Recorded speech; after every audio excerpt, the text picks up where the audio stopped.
Assalamualaikum warahmatullahi wabarakatuh. Perkenalkan kami dari kelompok 4 yang beranggotakan saya, Anista Hidayatu Zahra, serta teman saya, Rahma Nur Wijayanti, Azahra Diahani Laras, dan Suparmi Sofiatin. Di sini kami akan mempresentasikan tentang sejarah sastra. Pengertian sejarah sastra menurut beberapa ahli. Yang pertama, menurut Luxemburg, dalam pengantar ilmu sastra menjelaskan bahwa sejarah sastra ialah ilmu yang membahas periode-periode kesusastraan, aliran-aliran, jenis-jenis, pengarang-pengarang, dan reaksi pembaca.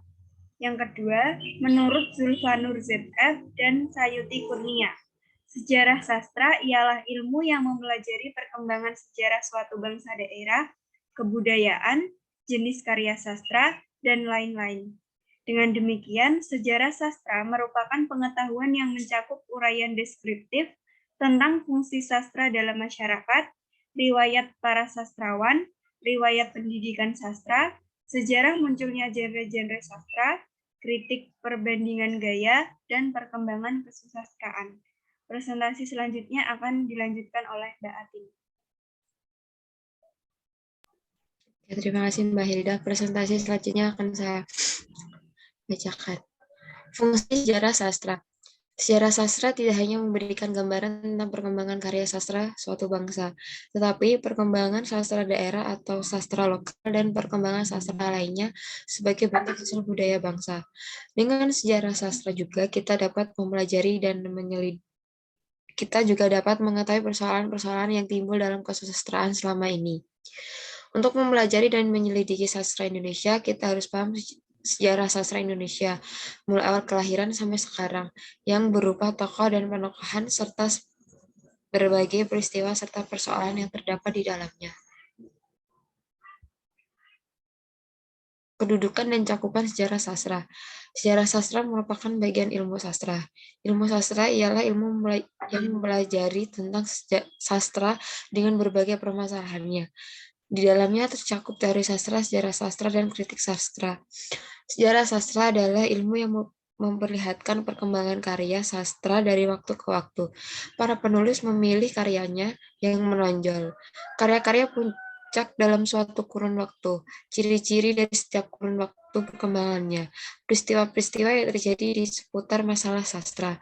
Sejarah sastra mempunyai cakupan yang luas dan kompleks, meliputi sejarah sastra sebuah bangsa atau nasional. Cakupan sejarah sastra lainnya ialah sejarah sastra jenis karya sastra, meliputi sejarah perkembangan puisi, novel, drama, esai, dan lain-lain. Presentasi selanjutnya akan dibacakan oleh Mbak Rahma. Baik, terima kasih Mbak Atin. Jadi di sini saya akan membahas tentang pandangan-pandangan dalam penulisan sejarah sastra. Sastra sejarah dapat ditulis berdasarkan berbagai perspektif. Yudhoyono KS merujuk artikel Sapardi Djoko Damono, beberapa catatan tentang penulisan sejarah sastra tahun 2000, bahwa penulisan sejarah sastra Indonesia dapat didasarkan pada perkembangan stilik, tematik, ketokohan, atau konteks sosial yang semuanya merupakan sarana menempatkan sastra sedemikian rupa sehingga memiliki makna bagi masyarakatnya, terkait dengan berbagai permasalahan yang dihadapi oleh masyarakatnya. Menuliskan sejarah sastra berdasarkan karya-karya yang muncul di koran dan majalah kesusastraan yang bermunculan sejak lahirnya media ini di zaman kolonial juga dapat menjadi tantangan lain bagi para pemerhati sastra, baik akademisi maupun non-akademisi. Selanjutnya akan dijelaskan oleh Mbak Zahra. Baik, terima kasih Mbak Rahma. Di sini saya akan menjelaskan tentang problematika penulisan sejarah sastra. Penulisan sejarah sastra dengan demikian memiliki aspek yang beragam sehingga jika ditulis hanya berdasarkan satu perspektif akan menunjukkan betapa kurangnya gambaran yang dapat kita peroleh dari penulisan semacam itu. Penulisan sejarah sastra sangatlah rumit dan kompleks. Hal itu disebabkan karena batasan atau pengertian sastra Indonesia sangat kabur.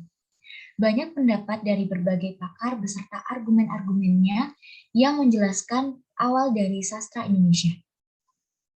Hal itu menyebabkan titik tolak awal perkembangan kesusastraan Indonesia pun berbeda pula. Perbedaan tersebut juga dalam memandang setiap peristiwa atau persoalan yang kaitannya dengan kehidupan sastra. Akibatnya, sebuah peristiwa dalam pandangan seorang penulis dianggap penting, sehingga harus dimasukkan dalam sejarah kesusastraan Indonesia. Tetapi penulis lain dapat beranggapan berbeda, sehingga peristiwa tersebut tidak perlu menjadi catatan dalam perkembangan kesusastraan Indonesia. Beberapa peristiwa yang berkenaan dengan Lembaga Kebudayaan Rakyat atau Lekra dan beberapa pengarangnya tidak pernah dibicarakan ataupun kalau dibicarakan hanya mendapat porsi yang kecil oleh para penulis dan pemerhati sejarah sastra Indonesia.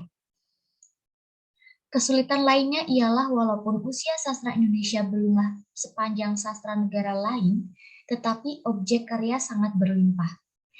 Penelitian Ersen Ulrich Kratz mencatat 27.078 judul karya sastra dalam majalah berbahasa Indonesia yang terbit tahun 1922 hingga 1982 dalam bibliografi karya sastra Indonesia yang terbit di koran dan majalah.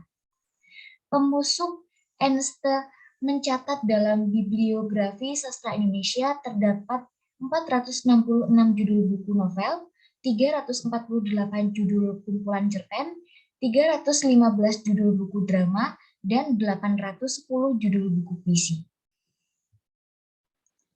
Baik, sekian presentasi yang kami sampaikan. Semoga presentasi ini dapat bermanfaat bagi kita semua. Cuci tangan sampai bersih, cukup sekian dan terima kasih.